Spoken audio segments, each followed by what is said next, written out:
Olá, amigo e amiga da Rede Brasil, tudo bem com vocês?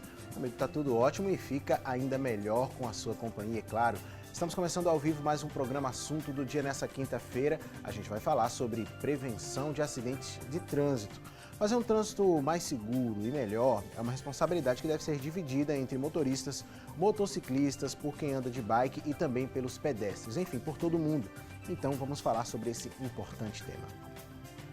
E o que mais a gente vai ter? Vamos conferir as câmeras da CTTU para te deixar por dentro da movimentação aqui na região metropolitana. Vamos trazer também as informações climáticas na previsão do tempo e abrimos espaço para você na nossa enquete e destacamos o que é notícia na internet, até rimou na nossa enquete com a internet. Hoje é quinta-feira, então tem receita do dia para a gente aprender a fazer uma torta de morango e o programa está na medida, você não pode perder. Hoje no programa a gente recebe aqui no estúdio Semiramis Queiroz. Ela é presidente do Conselho Estadual de Trânsito de Pernambuco. E temos aqui também conosco, já no estúdio, um representante do Detran. Ari Felipe Brito é analista e orientador de educação de trânsito e atua no Detran Pernambuco. Junto com você e com nossos convidados, nós vamos assistir agora uma matéria para introduzir o tema de hoje. Prevenção de acidentes de trânsito. A reportagem é de Gedson Pontes. Observe essas imagens. Elas não são simulações, são reais. Acidentes de trânsito acontecem todos os dias e cada vez mais têm deixado vítimas fatais. A Organização Mundial da Saúde, a OMS, estima que até 2030, 1 milhão de pessoas poderão morrer por ano no trânsito, isso em todo o mundo. José Galdino quase entrou para essa estatística. Ele estava dentro de um ônibus quando foi vítima de um acidente. Por questão de velocidade, estava muito acima da velocidade, o condutor fez a curva e o ônibus virou. O excesso de velocidade é uma das principais causas de acidentes no trânsito, junto com a ultrapassagem perigosa. Galdino é motorista e conta as principais irregularidades que ele vê pela estrada. Já vinham ultrapassagens erradas, coletivo parado, um motociclista passar pela direita e outro passar pela frente, haver colisão e frequentemente a gente vê no trânsito. Ultrapassagem pela direita, que é proibido. Para ele, mais educação no trânsito evitaria muitos acidentes. Eu creio que educar mais, ter mais curso, referente a motociclista, a coletivo, até veículos pequenos, antes as pessoas renovar a habilitação, passar por um processo de reciclagem. Algumas medidas começaram a ser tomadas para diminuir o número de acidentes nas estradas. Desde o ano passado, o uso do simulador veicular nas autoescolas passou a ser obrigatório. O equipamento permite simular diversas situações e ambientes. Nós visitamos a unidade do SESC Senat, que fica no Recife, e oferece diversos cursos para condutores. Esse instrutor nos explica a importância do equipamento. Algumas situações que a gente tem como simular aqui, o profissional da nossa região não tem como vivenciar. Por exemplo, geada, né, é uma situação que a gente só vai encontrar sul e sudeste. A gente pode preparar o nosso profissional daqui da nossa região nesse tipo de condição adversa. Algumas dicas de como evitar acidentes no trânsito podem ser reforçadas. São dicas simples, mas que fazem total diferença na estrada. As mais básicas são evitar dirigir estressado ou apressado, nunca esquecer de usar o cinto de segurança, que deve ser colocado antes do carro ser ligado. As crianças devem ser transportadas de forma segura. Por isso, é obrigatório para menores de 7 anos o uso da cadeirinha, do bebê conforto ou assento de elevação. Sempre estacione em locais permitidos e não esqueça de usar a seta quando necessário. O condutor agir de forma prudente, ter noção do veículo, observar bem as condições do veículo antes de pegar na estrada, fazer revisões periodicamente, se capacitar, se qualificar, estudar. Muito boa a matéria do Gedson, né, com a narração da Jéssica Moura. O interessante é que no virtual, quando a pessoa está ali, qualquer tipo de equívoco vai resultar, é claro, na amostra ali vai ser discriminado que a pessoa cometeu algum erro. Na vida real, um deslize pode custar uma vida, pode causar um acidente grave, então é necessário muito cuidado e é por isso que a gente trouxe esse tema hoje. A gente conta muito com a sua participação, tá? E você pode participar através da enquete, primeiramente. A gente pergunta o seguinte hoje: você acha que deveria haver maior rigor em punições por acidentes de trânsito?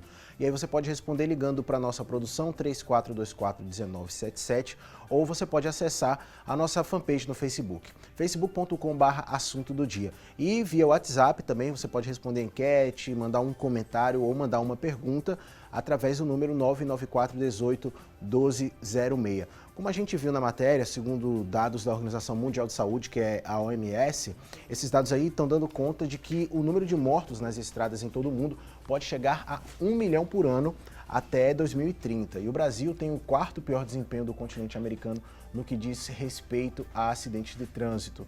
Aqui no país é apresentada uma taxa de 23,4 mortes para cada 100 mil habitantes. Por que isso acontece e como é possível reverter essa situação? Essas e outras perguntas a gente vai tentar responder aqui, é claro, com a ajuda dos nossos convidados. Semiramis, é um prazer recebê-la aqui em nome da Rede Brasil, da equipe do Assunto do Dia. Quero agradecer a sua presença. Prazer é nosso. Mais uma vez estar aqui com vocês, contribuindo para esclarecimentos e responder os questionamentos da população.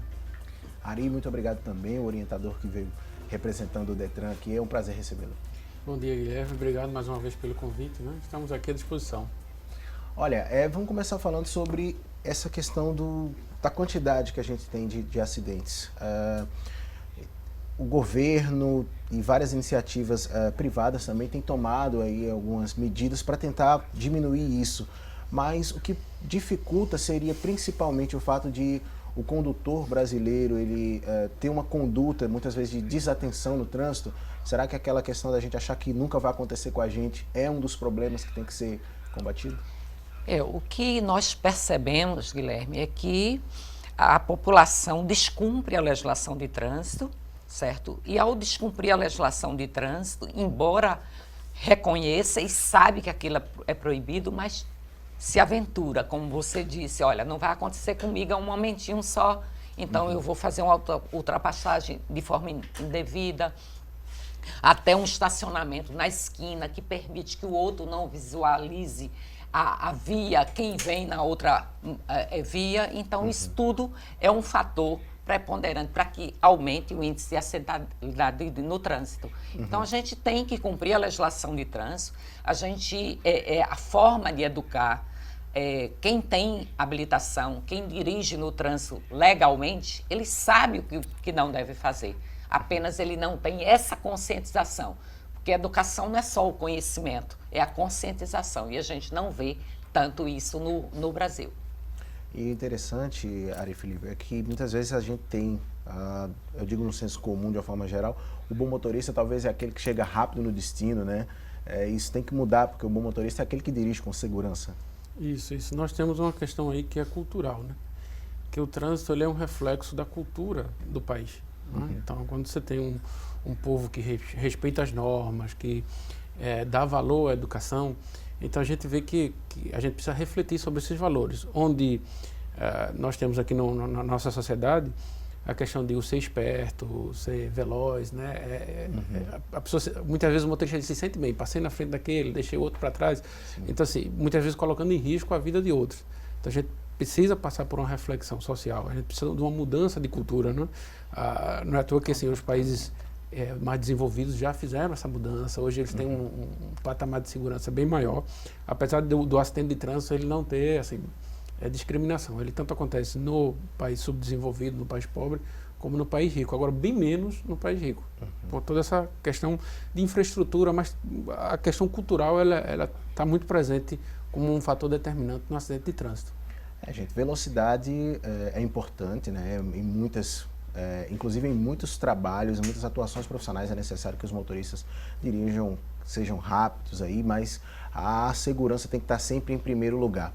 O interessante é que, falando dessa questão de cultura e de educação, eu nunca tive a oportunidade de estar fora do Brasil, mas conheço muitas pessoas que estiveram e muitas delas dizem que quando observam o trânsito em outros países, é totalmente diferente, né? Isso diz respeito à cultura também, é uma coisa que já vem do comportamento do povo, né?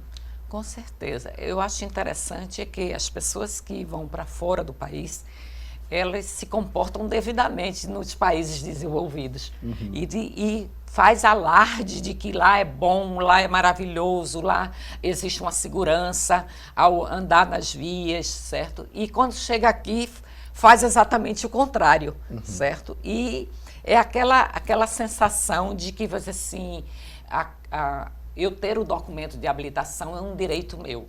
Não, é uma condição do Estado e para você o ter, você deve cumprir a legislação de trânsito e obedecer os regramentos devidos. Realmente, né? Se a gente parar para pensar dessa forma, a gente vai ser um motorista mais cauteloso, né? E o interessante é que assim, Miriam se levantou, que eu fico observando, é que realmente as pessoas às vezes falam, lá é muito bom, lá é mais organizado. Quando chega aqui, não mantém aquela organização que lá fora tem. É como se a falta de educação no trânsito fosse algo contagioso, vamos dizer assim. Todo mundo está fazendo, então o motorista acha que isso é uma justificativa para ele continuar fazendo o errado. É a força da cultura, né? Assim, no Brasil a gente teve pequenos avanços. É o caso, por exemplo, do respeito à faixa em algumas cidades, no Brasil, como Brasília, Natal, também Petrolina, que é um exemplo nosso aqui. Mas a gente precisa avançar mais, né? É um sinal de que é possível mudar, é possível transformar a cultura do trânsito no Brasil, mas tem que haver um engajamento do cidadão, da sociedade, do poder público também, né? Então, uma série de fatores que intervêm nessa situação, né? Em Petrolina, particularmente, eu estive e assim, eu observei o trânsito. Obviamente tem muito menos carros do que aqui na capital, né? Mas é muito bem organizado, né? É importante manter isso, né? O número de carros com certeza vai aumentar. Então é preciso que o pessoal continue sendo bem educado. Em relação a isso, foi bom ter falado da questão da faixa de pedestres, porque é necessário o respeito do motorista, respeitar a faixa, mas o pedestre também tem muita responsabilidade, né? Quando a gente fala de trânsito, a gente pensa primeiramente nos motoristas. Mas em relação ao pedestre, como é que vocês observam essa participação dele no contexto de transformar o trânsito em mais seguro? Eu sempre fico me questionando, porque a gente distingue o pedestre do condutor. Todos nós somos pedestres e temos que nos aprender a se comportar com o trânsito. Então, a gente pode estar ciclista, pode estar condutor de um veículo de 4 rodas, de um caminhão, de um ônibus, mas nós seremos sempre pedestres. Então, se a gente tem a cultura de cidadão, de obedecer as normas, porque você vê a mudança de comportamento quando eu salto do meu veículo, onde eu estou no meu veículo. Então, eu estaciono em qualquer lugar, porque eu preciso estar ali naquela hora. Mas eu não vejo que eu estou estacionando numa faixa de pedestres e que eu desci, eu vou utilizar aquela faixa. Então, é essa sensação, e eu sempre fiz uma crítica assim, que a gente não deve fazer programas de educação e ações de educação direcionada a isso, direcionada àquilo, mas ao cidadão. Então, eu tenho que ensinar aquela criança de como ele vai ser como condutor, de como é que ele vai ser como ele não estiver no veículo, seja como passageiro ou como condutor. Então, no momento que a gente se aperceber disso aí, eu acho que a gente vai melhorar essa conscientização. Porque não adianta a gente dizer falta educação, que até o cidadão ali da reportagem falou, não tem educação, mas ele sabe tudo que se ele é condutor, ele deveria saber. Ele se formou para ter um documento de habilitação, então ele deveria saber que não é para fazer. Mas a gente é muito de momento. E assim, a gente critica, o Ari falou, assim, é a cultural.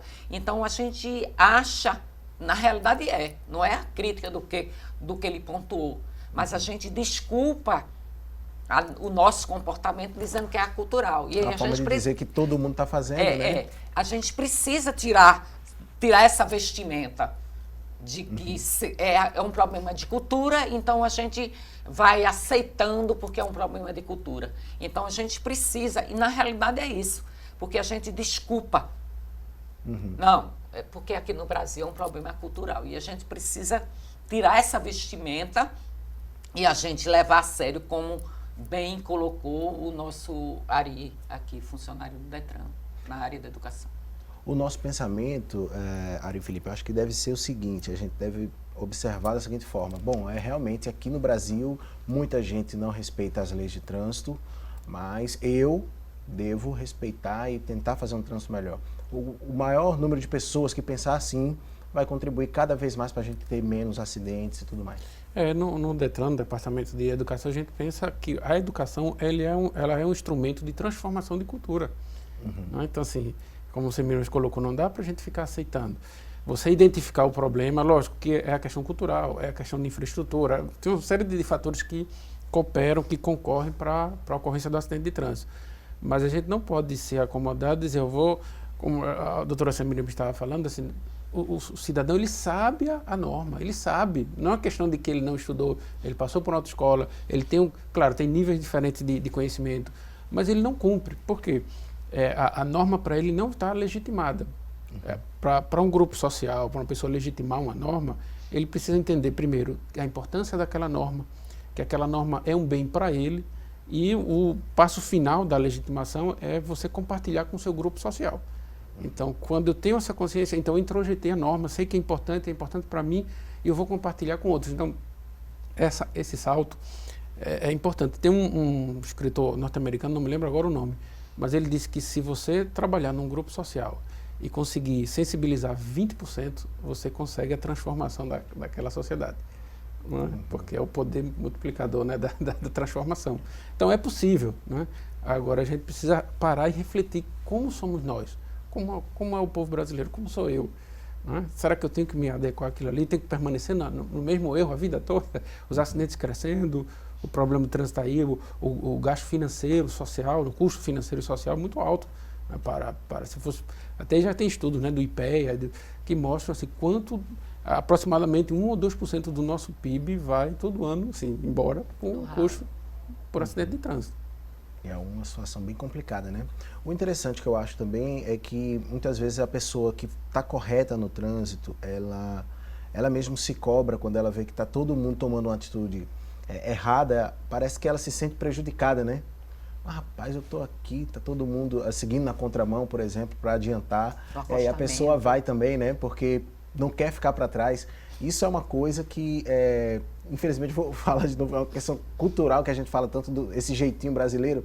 O brasileiro nunca quer sair perdendo, isso aí tem que ser derrubado, né? Mas uma questão que eu acho importante a gente frisar é o seguinte também, a gente não pode ter apenas medo da multa, né, de ser penalizado. A pessoa tem que ter ciência de que é uma questão de cuidar da vida mesmo, né? Isso. Porque muitas vezes a pessoa, não, vou botar o cinto para não ser multado, então coloca quando vê que tem algum guarda de trânsito para não receber a multa, depois tira. Essa preocupação com a penalização deve ser o segundo ponto, né? O primeiro ponto é a vida, né? É um problema, assim, tem um especialista chamado Eduardo Biavati, e ele aborda uma questão que é bem interessante. O problema muitas vezes das pessoas é que a experiência que nós temos é do não acidente. Ou seja, assim, muitas pessoas nunca sofreram um acidente de trânsito, não têm experimentação, então não compreendem a real dimensão, né? Que você pode ter pela experimentação ou pela educação.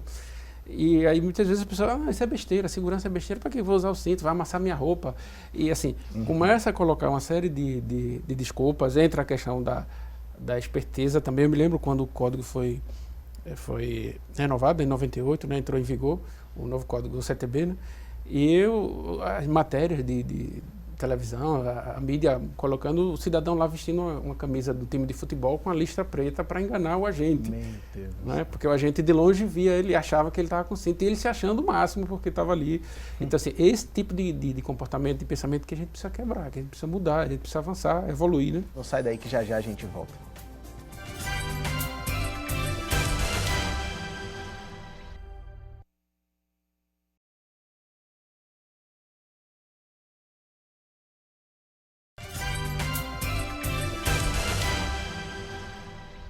Vamos ver com a Tânia Silva, no quadro É Notícia, as principais informações da internet. Ela pesquisou, navegou bastante na web e agora passa os destaques pra gente.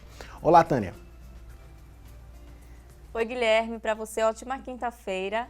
E para vocês que estão nos acompanhando, o destaque de hoje é do Diário de Pernambuco. Acidentes com vítimas diminuem 30% em 2 anos no Recife. Os dados são da CTTU, que é a Companhia de Trânsito e Transporte Urbano, e revelou que em 2016 o número de acidentes de trânsito com vítimas no Recife em 2014 foi de 2.547. Já em 2016 o número caiu para 1.771. houve redução também no número de feridos. Em 2014 foram 3.120. 2 anos mais tarde, registrou-se queda de 30,6%, com 2.165. Segundo a CTTU, o principal fator de redução são os equipamentos eletrônicos de fiscalização implantados com maior frequência a partir de 2014. E de acordo com a Gerência de Fiscalização Eletrônica da CTTU, muitos acidentes aconteciam no momento em que o semáforo amarelo estava aberto. Os motoristas deveriam esperar, mas muitos aceleravam e assim causavam os acidentes. Agora a gente volta ao estúdio para saber outras formas de prevenir acidentes no trânsito com o Guilherme. Voltamos ao estúdio. Muito obrigado, Tânia. Bom, vamos aproveitar a presença dos nossos convidados aqui na realidade, né? A gente tem algumas informações bem interativas também, daqui a pouquinho a gente vai trazer na tela aqui para vocês, mas agora a gente vai tirar mais algumas dúvidas muito importantes. Eu queria que a gente falasse um pouco sobre as cadeirinhas, os assentos para as crianças. A partir de que idade a criança pode estar livre dessa cadeirinha? Como é que é essa utilização para que os pais possam, inclusive muitos pais estão sem saber aí, o filho às vezes está com um tamanho muito grande, se deve trocar a cadeirinha, tal. Como é que se dá essa questão, né? Pode falar. Acho que ele vive nas escolas divulgando a gente essa tem as resoluções, né, do CONTRAN, a resolução 277, que fala que a criança, né, de 0 a 1 ano, ela tem que ser transportada no bebê conforto, que é um equipamento especial, no sentido contrário do movimento do veículo, né? Já de 1 a 4 anos é a cadeirinha, a famosa cadeirinha, e de 4 até 7 anos e meio se utiliza o assento de elevação, que é justamente para adaptar a passagem do cinto nas partes rígidas, né, do corpo, a clavícula, o quadril, e a partir de 7 anos e meio, aí a criança já pode ir com o cinto, mas no banco de trás. Existem algumas exceções para a questão de ir no banco da frente, mas assim, em termos gerais, assim, até os 10 anos, só a partir dos 10 anos é que a criança pode circular no banco da frente, né? Mas o mais seguro realmente é existe até estudos da própria Organização Mundial da Saúde que mostram que há uma chance maior, se a pessoa estiver usando um equipamento de retenção, quem vai no banco de trás, na parte de trás do veículo, geralmente as colisões, a maior frequência é com a frontal, né? Então, a criança está mais protegida no banco de trás. A gente sabe que a criança, geralmente, ela gosta de ir no banco da frente, né? Às vezes é até adrenalina para ela estar sentada ali na frente do carro, mas o pai tem que ter consciência, se ela não tem a idade, passar essa orientação. Por mais que haja, por exemplo, um trabalho do Detran e de tantos outros órgãos em relação a orientar, o pai, principalmente, é o principal orientador do filho, né? Com certeza, com todos esses aspectos, assim, deve sempre observar. O peso e o tamanho também, né? Porque às vezes uma criança que é menor, mais assim, menos desenvolvida para a idade, então ele vai ter que fazer essas adequações. E eu acrescentaria, assim, pode parecer até brincadeira, mas a questão do animal. Ótimo, certo? Muito bom de falar. Porque a questão do animal solto dentro do veículo é um fator de risco também. Então tem os cintos específicos para os animais, o containerzinho onde ele, do mesmo jeito que tem para a criança o bebê conforto, também tem onde ele acomoda o animal sem ele estar solto, porque no momento de uma buzinada, um grito, ou um movimento brusco de alguém de fora do veículo, ele avança em cima do condutor e aí deixa... Então é importante também a gente levantar esse aspecto. Certo? E além de todos os aspectos que a gente fala de que não deixar ninguém, independente da criança, já foi a ficar com cinto de segurança, porque a gente não usa muito no banco traseiro. E a legislação diz que é em todo ocupante do veículo que usar cinto de segurança. Então é na frente, na parte traseira, certo? Não usar, as pessoas não utilizarem os compartimentos de carga também, certo? Evitar pacotes, carga dentro do ambiente de passageiros também é um fator que um deslocamento numa velocidade mais acentuada, numa freagem, certo, de um obstáculo que passou no momento, que o condutor tem que estar a todo momento atento. Ele não pode se distrair com o celular, ele não pode se distrair com um equipamento audiovisual, certo? Existem as exceções do GPS para saber o direcionamento, mas tem que o tempo inteiro tem que estar atento ao movimento e à condição da via. É outro veículo, é um animal que vai passando, é uma ultrapassagem, uma moto que vai está querendo ultrapassar, às vezes nem chega a ultrapassar, mas ele tem que se manter atento, um condutor de bicicleta, um ciclista. Então, toda a atenção é voltada para a situação da via, quem está circulando ao seu lado e interior do seu veículo. Muito bom ter falado dessa questão dos animais. E eu gosto de trazer sempre também as minhas experiências pessoais, até para você que está em casa, que se já passou por alguma coisa parecida, se identificar também. Eu queria que vocês comentassem. Foi muito bom, Semiramis, falar da questão do cinto de segurança no banco traseiro, que eu já sofri um acidente. E eu estava lá estava Guilherme, muito feliz, no banco de trás do automóvel, bastante sonolento, e aí decidi dar uma cochilada. O cinto de segurança não me era muito confortável para dormir, e aí fui eu cochilar. E quando eu acordei já foi no impacto da batida. Graças a Deus eu não tive nada muito grave, tive uma luxação na canela, passei alguns dias afastado aqui, trabalhava pela Rede Brasil, e passei alguns dias afastado do trabalho, mas graças a Deus estou bem, sem sequelas. Mas assim, poderia ter sido algo muito mais grave, simplesmente pelo fato de eu não estar usando o cinto de segurança. Talvez eu com o cinto tivesse apenas tomado um susto.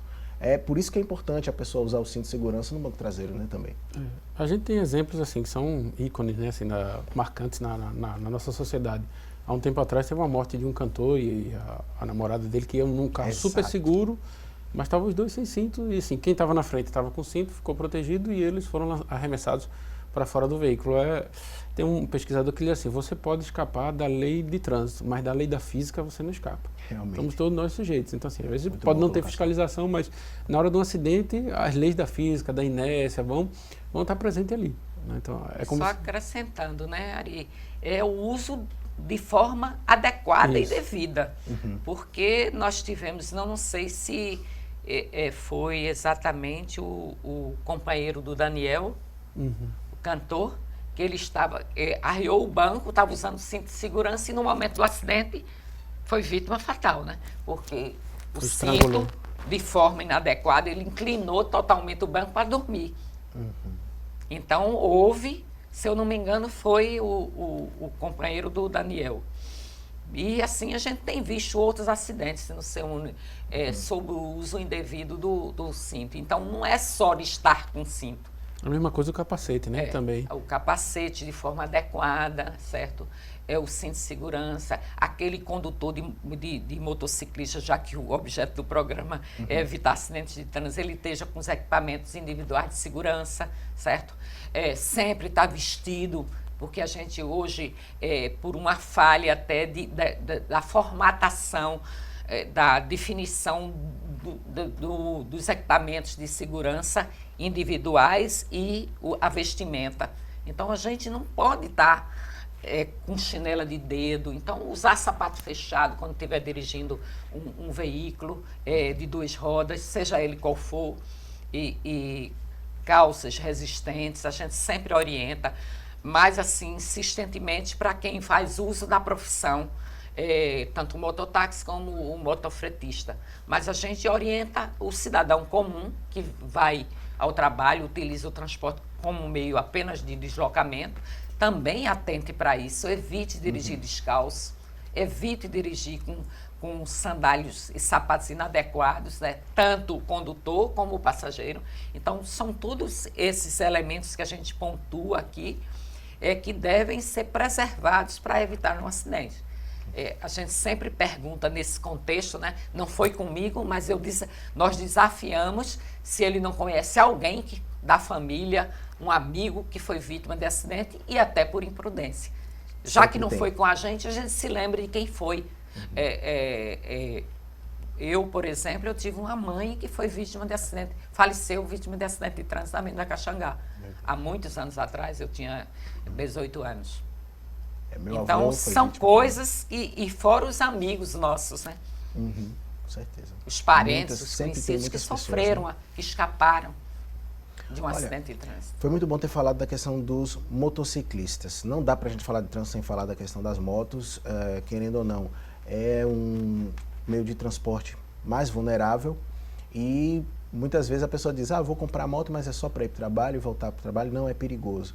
É perigoso da mesma forma que o acidente de trânsito ele não escolhe quem utiliza mais ou menos o veículo, é um momento de descuido apenas. Eu lembro que há cerca de uns 2 meses atrás, a gente faz muitas matérias aqui pela Rede Brasil, acho que foi no Hospital Agamenon Magalhães que a gente conversava com o supervisor de lá, e ele disse que 70% dos casos de acidente de trânsito que ele atende, ou mais, eram correspondentes a pessoas de motocicleta, porque querendo ou não, é uma moto vulnerável. Acho que há menos de 3 dias atrás, ou 2 dias, se eu não me engano, teve um acidente na Avenida Caxangá, em que a mulher caiu da moto, e o carro passou por cima dela, né? Então, assim, é necessário muito cuidado com motos. O motociclista precisa ter muito cuidado, porque diferentemente dos carros que estão protegidos, mais protegidos, digamos assim, ele está vulnerável, né? Tem uma questão que é básica na condução da motocicleta, que a motocicleta você tem que se equilibrar. E o equilíbrio dela é um equilíbrio dinâmico. E o veículo não, se você parar, ele fica lá, a não ser que seja um caso mais grave de tombamento, de capotamento. Mas na maioria dos casos não. Já a moto parou, a tendência é cair. Aí você tem óleo na pista, areia, tem uma série de fatores, buracos, que concorrem contra a condução da motocicleta. Então o motociclista ele tem que estar bem preparado, não só a questão de atenção, mas ele tem que ter habilidade. Né? Tem que ter essa habilidade para a destreza, né? Para poder estar ali conduzindo aquela motocicleta. O que a doutora Samira me colocou, eu me lembrei de um caso importante, falando com o doutor João Veiga, né, que é lá da restauração, ele falando sobre a questão de motociclista não usar equipamento de segurança, vestimenta mais grossa, de proteção. Quando ele cai, às vezes o dano que ele sofre na pele, no tecido, é tão grande que não é possível recuperar, ele tem que amputar o membro. Então, assim, são consequências que muitas vezes a gente fala, né, use equipamento de proteção, mas por que eu tenho que usar? Porque há realmente esse registro E a questão do capacete, que é o principal item, né? Usar, mas usar correto, usar ele atacado, não deixar solto, deixar a viseira levantada de jeito nenhum. Sempre usar o equipamento correto da forma correta. A gente vai falar, daqui a pouco a gente vai falar bem especificamente sobre esses itens da motocicleta também. Mas ainda sobre essa questão das motos, a regulamentação da moto cinquentinha, como vocês observam o impacto que isso trouxe para a melhoria do nosso trânsito aqui? Olha, eu fico sempre questionando o fato, porque o Código de Trânsito Brasileiro e o anterior, o Código Nacional de Trânsito, já exigia a obrigatoriedade do registro do licenciamento. Como não era uma atribuição estadual, era uma atribuição municipal, então a gente ficava neste limbo, sem acontecer. Olha, não é competência, e algumas pessoas usaram este argumento da competência para não efetivar o registro do licenciamento. Porque desde que o Código Nacional de Trânsito, que antecedeu o Código de Trânsito Brasileiro, hoje em vigor, já era obrigado o registro de licenciamento, já era obrigada a autorização para conduzir. Então, o que é que a gente teve agora? A efetivação do cumprimento da norma, com a mudança da alteração passou a ser de responsabilidade do Estado, certo? E uma das coisas que a gente viu, disse, não, mas é porque é de baixa cilindrada, para que isso? Nada a ver, ela assume a velocidade. E o que é que a gente estava colocando aqui? A diferença da moto, que o para-choque é o corpo, diferente do veículo. Então, a gente tem que trabalhar isso. E uma das coisas que a gente vê é a condição de eu estar levando crianças, inclusive bebês que a gente vê, onde a gente define que a partir de 7 anos desde que ela é 7 anos, mas desde que ele tenha a condição de se equilibrar, de manter de ter domínio sobre segurar o veículo, se manter não é no qualquer veículo. Criança de 7 então, anos, né? Aí às vezes a gente fica muito limitada à idade. Não, mas ele pode porque tem mais de 7 anos. Mas às vezes uma complexão franzina, não tem a condição. O que eu fico abismada é que o capacete é de uso individual. Então eu tenho que ter o tamanho da minha cabeça e aquelas crianças com aquele capacete de adulto sambando na cabeça. Até assim, pode ser assim, a gente fica... Quando a gente observa como educador, como participante do Sistema Nacional de Trânsito, e que a gente fica divulgando isso para que isso não aconteça, para a gente não ter esse índice de acidentalidade com trânsito.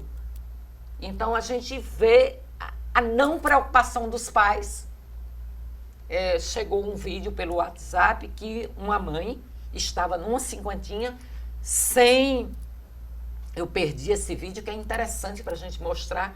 Ela estava atravessando e de repente veio outra moto, ela com um bebê no braço, numa cinquentinha, sem capacete, com a criança.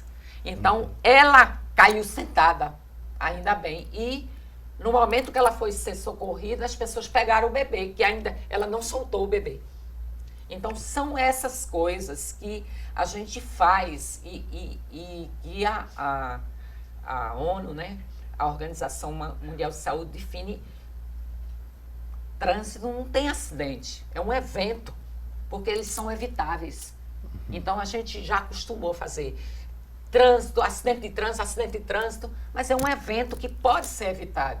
E no momento que o Estado criou o Comitê de Acidentes de Moto para a gente verificar isso, para trazer os dados da saúde e a gente trabalhar nesse contexto de evitar acidentes, a gente está trazendo uma condição da permanência desse acidentado de moto, certo? A permanência, tirando o direito de intervenções e ações eletivas de saúde. Então, a gente está deixando de atender um idoso para atender um acidentado de moto. Então, a gente está trocando, deixando de aplicar na saúde básica, deixando de atender a uma condição de saúde de uma pessoa idosa, de uma pessoa que tem um problema de saúde grave, para atender um acidentado de trânsito que é evitável. Diferentemente de uma doença que a certo, pessoa de uma não tem doença que pode ser trabalhada. Então, a gente está... É um ralo. E a gente sempre diz que trânsito é segurança pública, que trânsito é saúde pública, que trânsito é previdência social e trânsito é mobilidade. É a questão do transporte que quando não está regulamentado e fazendo o que deve, ele traz consequências danosas. Então, a gente quer trabalhar o trânsito como um todo, como segurança pública, como previdência social, desestrutura a família quando você perde um ente, ou traz uma consequência de previdência social quando ele é mutilado, ele torna-se um deficiente físico, uma pessoa com deficiência. Por isso que a gente deve ter todo o todo cuidado, o contexto. Então, a população precisa acordar, o Brasil precisa acordar. No momento que a gente está dizendo isso, a gente está querendo que a população seja uma população consciente. Como bem disse, a gente tirar essa pecha de que é acultural, que a gente, no fim, a gente se envolve, e é verdade, é acultural, porque a gente não aceita, só cumpre a legislação de trânsito quando a gente tem uma fiscalização e vê um agente público. Hoje a gente está vendo que a legislação de trânsito está mudando. Hoje a gente já pode fiscalizar por vídeo monitoramento, onde a gente vê uma incidência porque o cidadão acha que não tem um agente ali perto, então ele pode fazer tudo, fazer uma ultrapassagem, está sem cinto, está no celular. E hoje a gente já tem outra experiência que está sendo desenvolvida pela Polícia Rodoviária Federal, o uso de drones para fiscalização. Então a gente está com essa tecnologia tentando avançar para ver se essa conscientização vem mais rápida para a população e, logicamente, sem desprezar as ações de educação. É necessário muita educação para que a gente tenha um trânsito melhor. Vamos para um rápido intervalo no assunto do dia. Daqui a pouquinho a gente volta com dicas bem específicas para vocês, tá?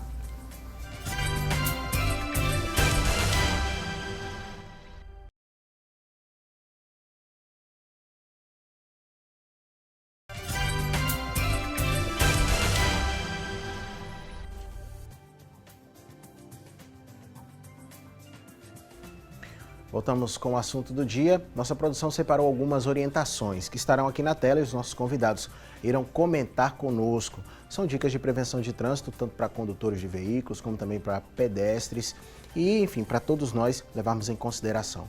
Vamos à primeira dica.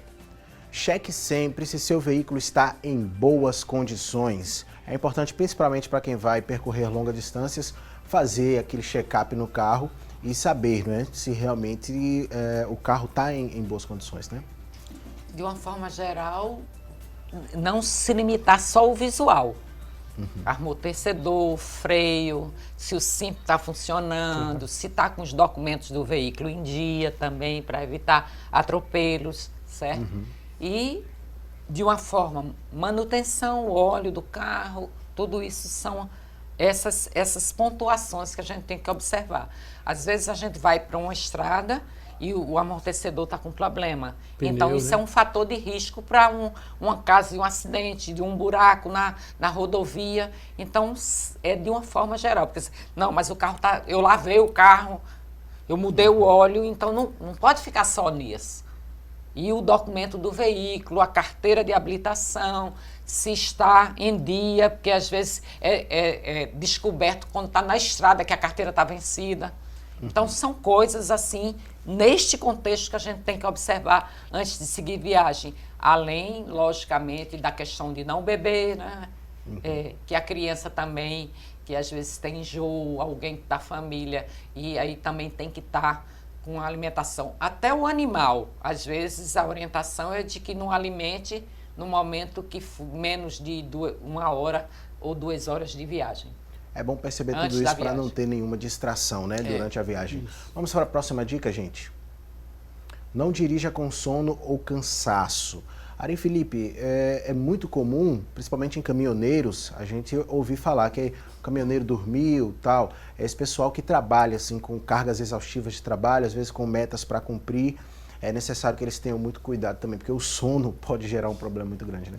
Já existem alguns estudos, né, que fazem até a comparação do sono com o alcoolismo, né, e o sono realmente é complicado, né, então é necessário que o condutor, não só o condutor profissional, não é, mas todo condutor, né, assim, tem a questão também o que ele falou sobre sono ou cansaço, né, às vezes a pessoa está na estrada e para almoçar e come aquele almoço bem farto e sai, e aí logo depois de ter almoçado, às vezes aquela pessoa tem um hábito de dormir um pequeno sono, tirar um cochilo à tarde e pega o carro, né, e sai para dirigir na estrada e o nível de atenção realmente cai, né? A sonolência, então, pode chegar porque a questão do deslocamento, seja qualquer ato de transitar, o fator principal é a atenção. Né? A atenção para você poder processar as informações que você vai tendo ao longo do seu trajeto e poder reagir àquelas.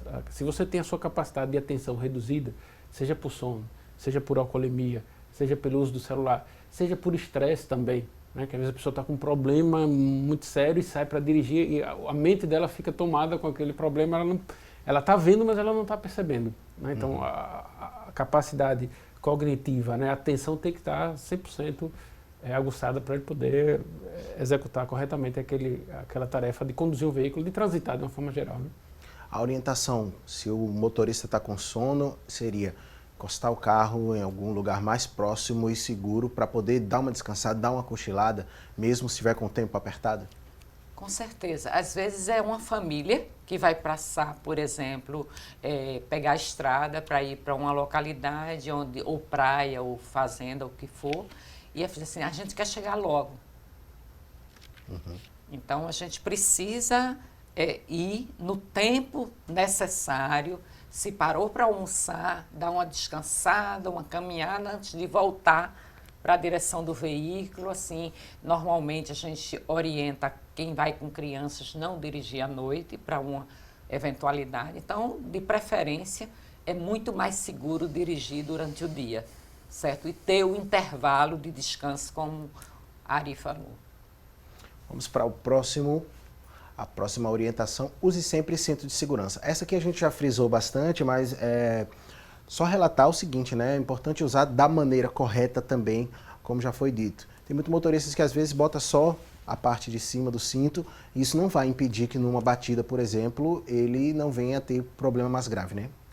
A gente até falou sobre, queria só fazer um pequeno retorno ao ponto 1, que é assim, na hora que você vai escolher o seu veículo, né, o melhor cinto é o cinto de 3 pontos, né, que é aquele que passa aqui em diagonal e pega aqui também na horizontal a parte da pelvis e tal.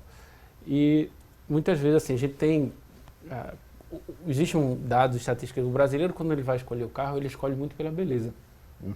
Ele não olha quais são os equipamentos de segurança, se tem cinto de 3 pontos no banco de trás, quantos airbags tem. Então, assim, é o que eu falei, essa questão da cultura, a gente fala de cultura, é uma mentalidade mesmo, a gente tem que ter uma mudança de mentalidade.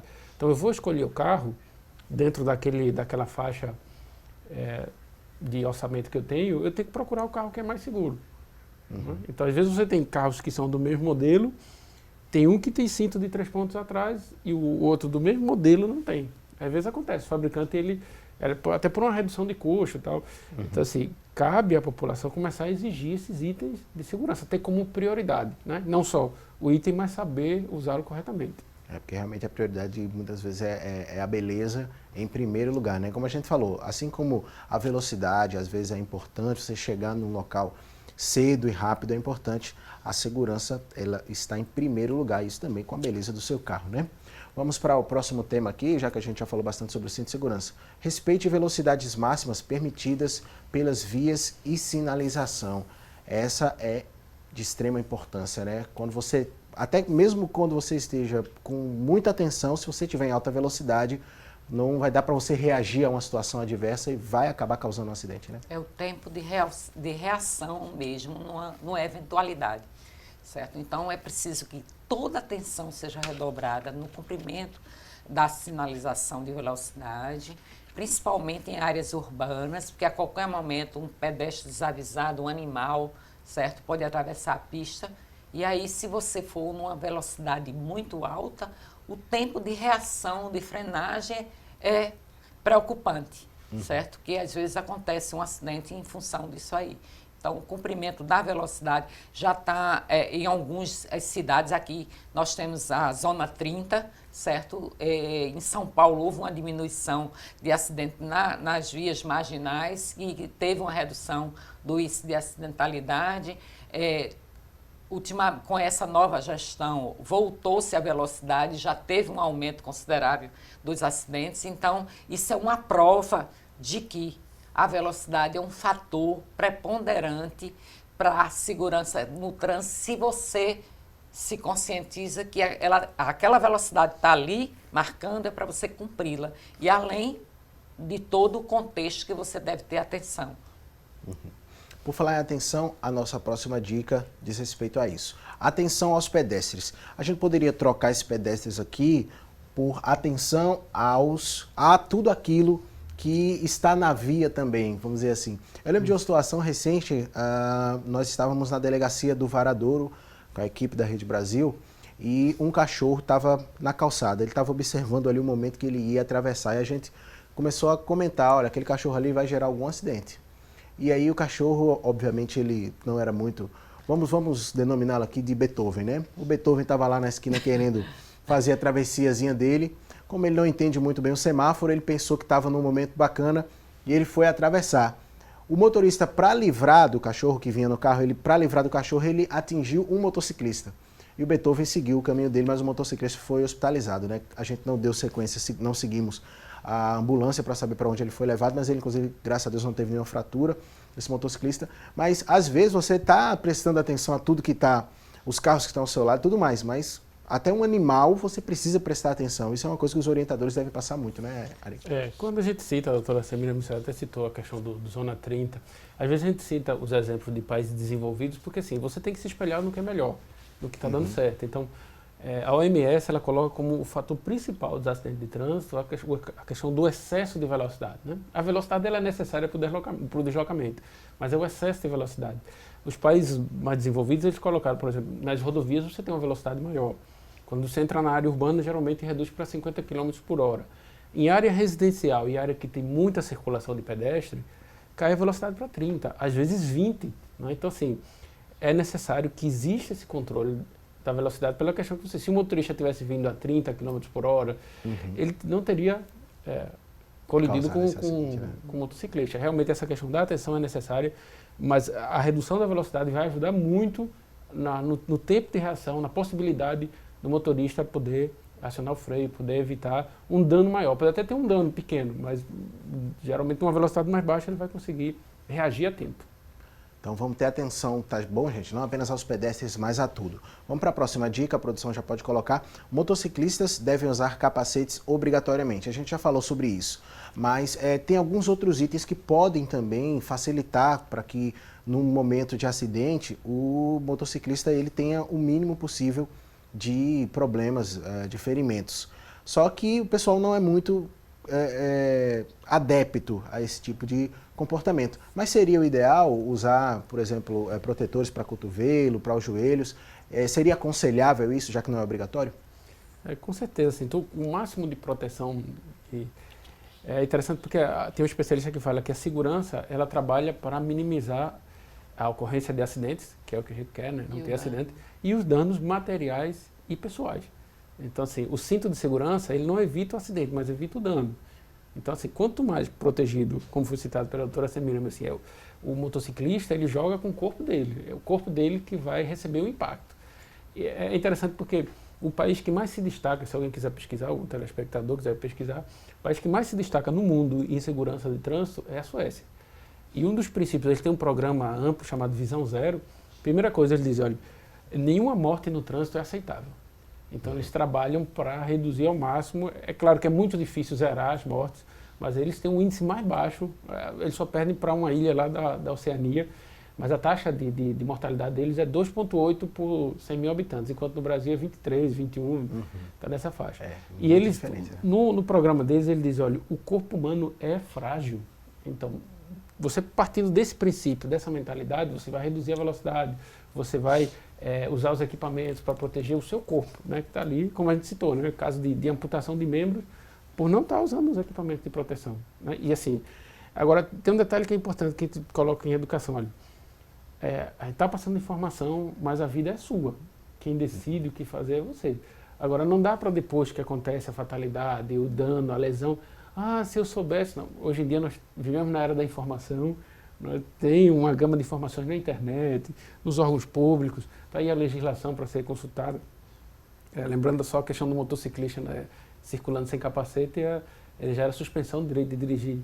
Então, assim, é importante que a pessoa se informe, comece a conhecer daquela atividade e comece a mudar o seu comportamento, né, a sua postura. E interessante, até queria que a Semiramis comentasse isso, porque a gente está aqui em contato também com a nossa produção, com o pessoal que está trabalhando nos bastidores, e eles até falam algumas coisas para a gente aqui.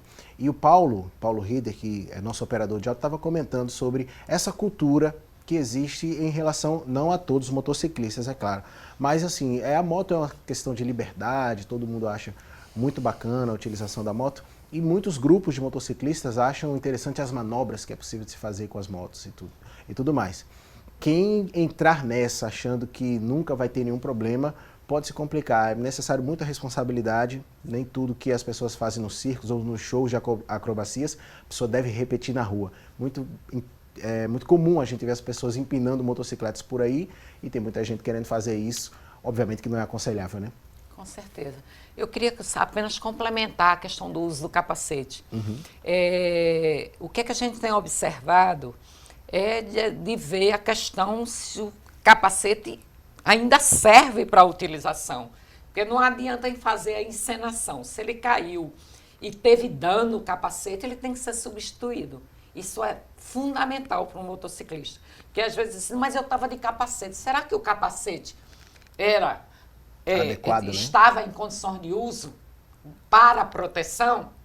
Ou ele estava fingindo que estava de capacete, porque se ele não já tinha um dano grave, então ele não ia ter essa segurança para ele. A gente vai falar dos bons grupos, voltando à tua pergunta. A gente sabe que tem vários grupos de motocicletas, certo? Que gostam desse esporte de conduzir por lazer, por tudo, e se juntam em grupos, mas cumprindo as normas. Inclusive com aquelas motocicletas de alta potência. Tem até um grupo de mulheres, né, motociclistas que tem, eu não sei memorizar assim o nome, a gente no Maio Amarelo, que a Ari vai falar sobre ele, mas com mais detalhes da programação do órgão de trânsito DETRAN. Então a gente vê que eles para o bem, cumprir, obedecer a velocidade, estar com todos os equipamentos. Então, eu não chamo aqueles que usam para fazer pega, para empinar na via pública, certo? Porque a gente sabe que tem competições desses, mas é em ambiente segregado. É com equipamentos de segurança mais em potencial para que não aconteça aquilo. Para saber se eles estão treinados em ambiente fechado e devidamente autorizado pelos órgãos públicos responsáveis. Então, a gente tem que ter esse cuidado. Existem bons grupos que trabalham na via, que fazem passeios maravilhosos, que trazem experiências para a vida, mas cumprindo a legislação de trânsito. Certo? Tudo com responsabilidade. Então, isso a gente chama atenção, porque a gente tem vários grupos maravilhosos, inclusive pai, filhos, vovô, a gente vê pessoas de idade nesses grupos e a gente não pode confundir com esses grupos que estão para fazer pegas, para empinar motos sem nenhuma segurança e de encontro que tem a legislação de trânsito. Isso, para mim, não é grupo. Isso é crime. Então, você, motociclista, fique atento, fique ligado a essas orientações. Você que procura algum grupo de pessoas que tenha essa paixão em comum, que você tem pelas motos, procure esses grupos que atuam com responsabilidade, tá? Vamos para a próxima tela, gente. Não fale ao celular. Isso aí diz respeito à questão da atenção também, né? E já foi até comentado aqui pela gente, falar ao celular não é bom. Vamos para a próxima tela. Em pistas molhadas, cuidado com derrapagens e colisão traseira. Essa questão das pistas molhadas, sempre que a gente traz o trânsito aqui, a gente comenta de que é necessário esse cuidado. Não dá para a gente subestimar o quanto a água na pista pode atrapalhar a condução, né? O ideal é assim, o condutor, assim, se ele tiver a opção, tiver numa rodovia ou mesmo numa área urbana, ele evitar circular em período de chuva, né? Se ele tiver essa condição, né? Às vezes a pessoa tem um compromisso, tem que chegar. Mas a primeira atitude ao constatar essa condição meteorológica de chuva é reduzir a velocidade, né? Porque você tem uma série de fatores que vão influir ali, a questão da aquaplanagem, tem a questão também que a gente sempre trabalha aqui, o poder público ele tem que trabalhar para evitar esses pontos de alagamento, né? Mas assim, às vezes você tem até um bom sistema de drenagem, mas com a mudança climática que a gente tem, às vezes você tem um volume muito grande de água no local e que o sistema de drenagem não comporta aquele volume e aí a retenção. Então, primeira medida, começou a chover, reduz a velocidade. Já é uma boa medida para reduzir os acidentes, né? Vamos para a próxima tela, gente. Não, já encerramos as dicas, não é? Ou ainda tem mais uma, produção? Tem sim, ultrapassagens só faça em locais permitidos e com segurança. Diz um pouco a respeito também àquela questão da velocidade, que a gente falou, velocidade. Às vezes chegar rápido no local é importante e a gente tem que pensar primeiramente, é claro, na nossa segurança. Somente em locais permitidos e com segurança. Quais seriam os locais permitidos? Normalmente assim, você tem a questão da sinalização, vai orientar, né? Tem a sinalização horizontal, sinalização vertical, o condutor que está habilitado, ele estudou isso na autoescola e ele percebe ao longo da via. Principalmente em rodovias, tem que se ter muito cuidado, porque a rodovia, normalmente a velocidade é mais alta, né? Acima de 80 km por hora, e com frequência é fatal a colisão frontal. Então, por uma imprudência, a questão da pressa, eu vou fazer ultrapassagem, estou percebendo que não dá, está muito apertado, muito arriscado, mas eu vou. Né? E aí é muito frequente, principalmente nos países subdesenvolvidos, que você vê muito a questão de colisão frontal, da pressa do motorista. Tem a ver com a mentalidade, mas tem a ver também com o preparo do motorista. E assim, aquela questão de dizer, a minha vida é mais importante, vou esperar, deixa passar. É melhor chegar atrasado no local do que perder a vida no acidente, né? Acrescentaria só assim, quando a sinalização que a Ari falou, a sinalização definida pelos órgãos do trânsito é a linha contínua para proibir a ultrapassagem nos aclives, nos declives, onde não tem visibilidade. Então, além disso, ainda a legislação do trânsito prevê essas situações para não acontecer. E quando normalmente a gente vê um acidente, eles fizeram essa ultrapassagem de forma indevida e inadequada. E é bom ter esse cuidado, né? Bom, agora sim acabaram as orientações aqui na nossa tela, na verdade as orientações de trânsito. Pode trazer aqui, produção, porque nós temos outra orientação para dar para você, essa não é de trânsito não, a gente vai falar agora da Lei de Eva Moda Evangélica. A gente anunciou aqui no assunto do dia a liquidação espetacular que a Lei de Eva estava realizando e foi um grande sucesso. Tinha muita gente comprando, as lojas ficaram lotadíssimas e olha que coisa impressionante. Sente só esses números, em 10 dias... A liquidação da Lei de Eva vendeu mais de 450 ternos, mais de 500 camisas sociais e gravatas, mais de 600 vestidos sociais de festas, lindas blusas, muitas saias jeans, centenas de saias longas e também sapatos. E os descontos chegaram até R$ 300 por peça. A liquidação Lei de Eva agitou o Recife, mas se você não aproveitou essa liquidação, não fique chateado, porque a Lei de Eva Moda Evangélica prorrogou a data. A maior e mais impactante liquidação vai até o próximo dia 30 de abril. Venha rápido, tem muita roupa linda, muita roupa com preço baixo, muita roupa exclusiva esperando por você. São roupas masculinas e femininas que você só encontra na Lei de Eva. Não esqueça, são descontos que podem chegar, como eu já disse, até R$ 300 por peça. Confira o VT. Tudo que está fazendo, nós temos uma excelente notícia para você. A Lei de Eva está realizando a maior e mais impactante liquidação de todos os tempos. São roupas abaixo do preço de custo. Descontos que podem chegar até R$ 300 por peça. Nossos consultores e especialistas em moda evangélica vão lhe atender. Paguem até 6 vezes sem juros. E atenção, a liquidação Lei de Eva foi prorrogada até o dia 30 de abril. Corra e aproveite! E tem mais, basta visitar uma de nossas lojas e concorrer a um vale-compras de R$ 1.000. 2 lojas a seu dispor. Lei de Eva Shopping Costa Dourada e Boa Viagem. Fone 3059-2249. 3059-2249. Você precisa conhecer a Lei de Eva Moda Evangélica porque ela entende como você se veste. São 2 lojas no Shopping Costa Dourada, que fica no Cabo Santo Agostinho, e em Boa Viagem. O telefone é o 3059-2249. O assunto do dia vai para uma rápida pausa. Não sai daí que já já a gente tem mais informação importante sobre prevenção de acidentes de trânsito.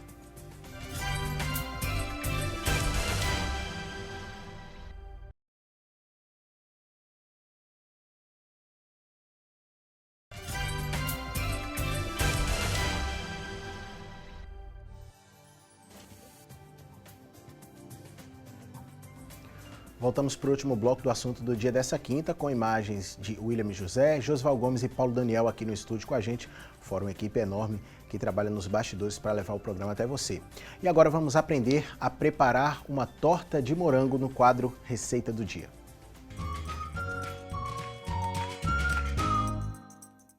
O morango é nosso principal ingrediente de hoje.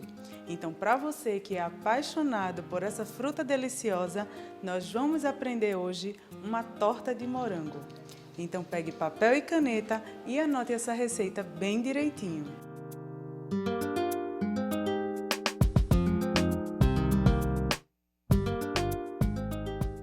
Para a massa, nós vamos precisar de 170 gramas de farinha de trigo, uma pitada de sal e 85 gramas de margarina gelada. Para o recheio, nós vamos precisar de 500 ml de leite, 790 gramas de leite condensado, 6 gemas, essência de baunilha a gosto, 3 colheres de sopa de amido de milho e 2 caixas de morango. Nós vamos começar a receita de hoje preparando o recheio da nossa torta. Então, eu já tenho aqui uma panela, eu vou colocar o leite condensado. Agora, nós vamos acrescentar o leite. Agora, nós vamos colocar as gemas. Lembrando que as gemas devem ser peneiradas. Toda a pele da gema ficou aqui na peneira, a gente retira ela para que não fique o cheirinho de ovo no creme. Então agora nós vamos colocar o amido. Agora nós vamos mexer para dissolver o amido aqui no creme.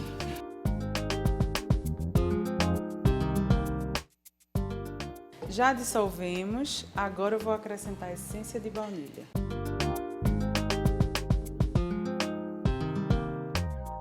Agora é só ligar o fogo e mexer até que esse creme engrosse.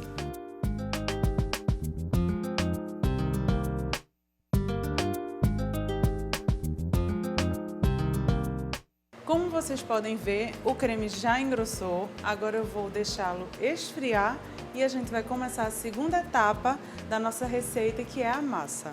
Agora nós vamos pegar o trigo, colocar uma pitada de sal e em seguida a margarina gelada. Agora com as mãos nós vamos misturar tudo.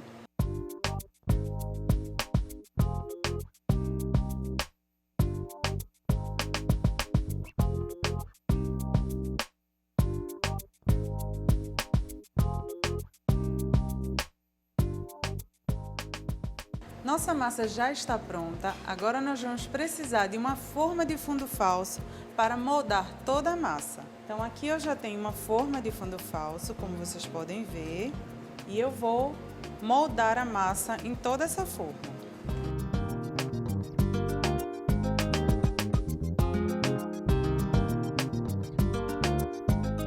Eu já moldei toda a massa, como vocês podem ver, preenchemos todo o fundo da forma e as laterais também.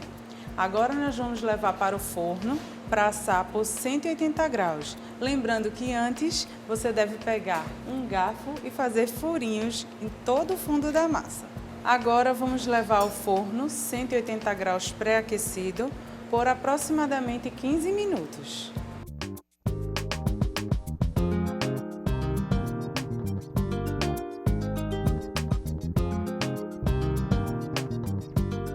Já desenformamos a nossa torta, agora vamos começar a rechear com o creme.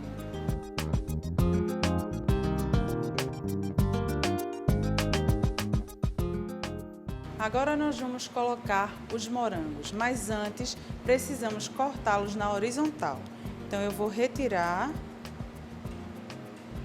o matinho verde e vou cortar em 3.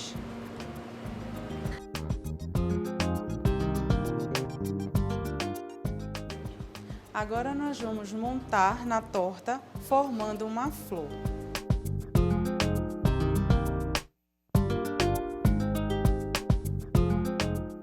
Espero que vocês tenham gostado da receita de hoje e até o nosso próximo encontro.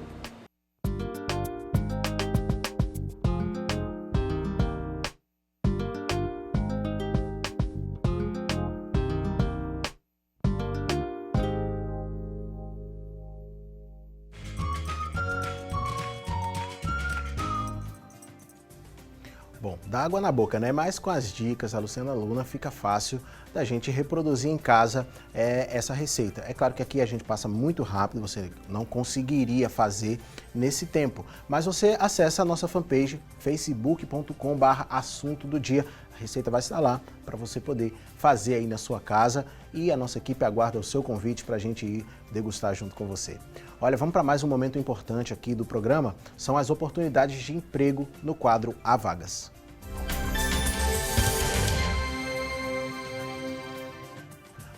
Você que está na expectativa para conseguir um emprego, fique ligado, a gente vai utilizar aqui a nossa tela para trazer já a primeira vaga. É uma vaga para farmacêutico. É necessário ensino superior completo e pede experiência de 6 meses na função. O salário é de R$ 2.500. Tem mais oportunidade ainda no programa de hoje. 2 vagas para cozinheiro de restaurante. Pede ensino médio completo e experiência de 6 meses na função. E o salário para o cozinheiro de restaurante aí nessa oportunidade é de R$ 1.200. Vamos para a última de hoje. Você pode conferir aí, consultor, é uma vaga. Ensino médio completo é solicitado, experiência de 1 ano aí nessa função e o salário é de R$ 937. Só lembrando, gente, que o Sistema Público de Emprego, Trabalho e Renda fica localizado na Avenida Rio Branco, número 155 no Recife. O telefone é o 3355-2900. Uma boa sorte para você, que Deus te abençoe, você que está procurando emprego aí, você que às vezes estava no mercado de trabalho, foi demitido e quer voltar. Tomara que você consiga logo estar trabalhando aí, a gente sempre vai trazer esse quadro para te ajudar. E aí, você já mandou sua pergunta pra gente? A gente perguntou hoje se... deixa eu passar primeiramente as formas de você entrar em contato com a gente, porque aí você pode mandar, inclusive, a sua pergunta. 3424-1977, para você falar diretamente com a nossa produção, ou facebook.com/assunto do dia fanpage e pelo WhatsApp 99418-1206, tá bom? Participa com a gente, falando aqui sobre o tema prevenção de acidentes de trânsito. Eu queria que o Ari falasse sobre o Maio Amarelo, né? A gente está já às vésperas aí do Maio Amarelo, é um momento de reflexão sobre os problemas do trânsito, é muita orientação que vocês realizam e é importante a população estar engajada nesses dias, né? Na realidade, o movimento Maio Amarelo é um movimento que surgiu no Brasil, espalhou para o mundo todo, a partir do surgimento também da década de ações pela segurança viária. Foi promulgada pela ONU, né, foi feita a resolução em 2010, mas ela começou em 2011, vai até 2020, cuja meta é reduzir a metade do número de acidentes de mortes no trânsito, né, que é na faixa de 1.200.000, reduzir para a metade, seriam 600 mil mortos. Então, e a partir daí, quando foi lançada a década, os monumentos do mundo todo foram iluminados de amarelo. E daí veio o surgimento, e foi no dia 11 de maio de 2011. E aí veio a calhar toda essa situação para o surgimento do movimento Maio Amarelo, que tem por objetivo conscientizar. É um movimento que é da sociedade, não tem nenhum órgão específico, não é de nenhum partido político, é um movimento social amplo.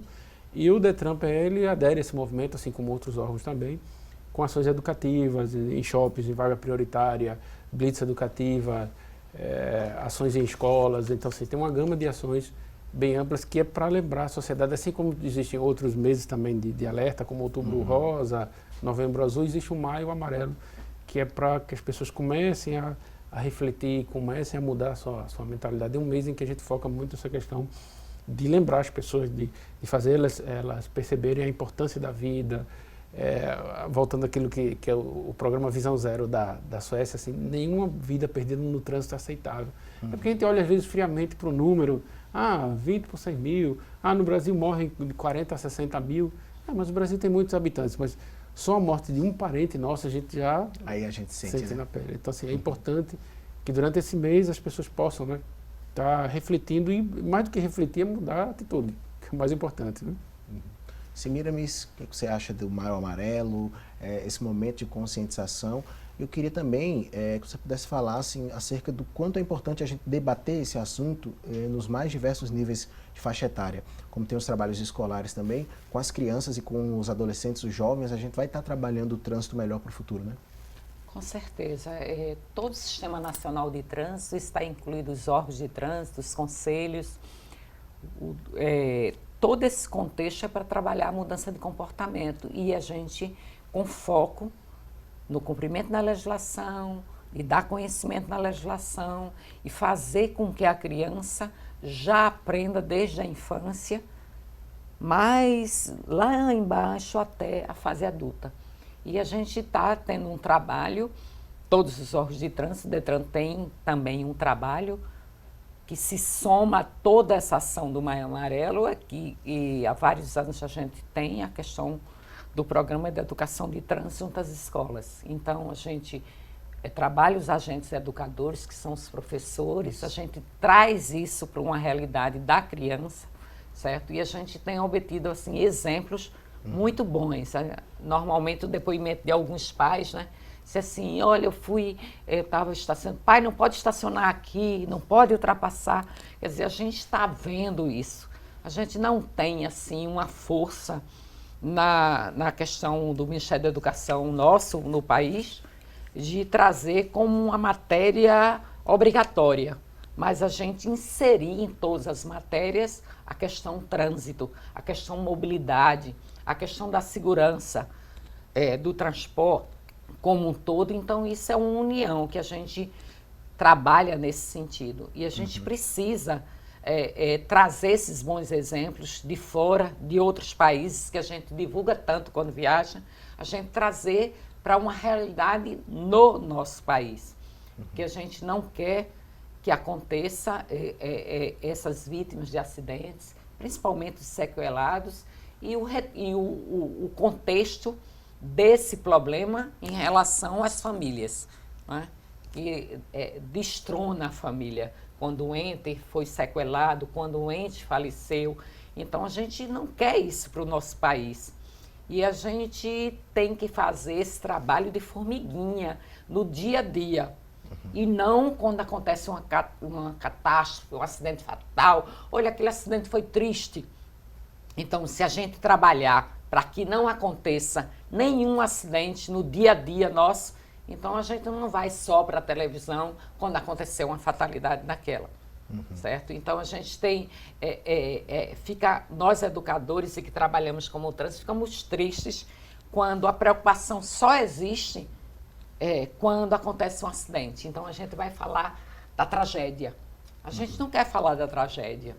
A gente quer usar a mídia a nosso favor para divulgar a legislação de trânsito, para trazer boas práticas e não só para trazer tragédias.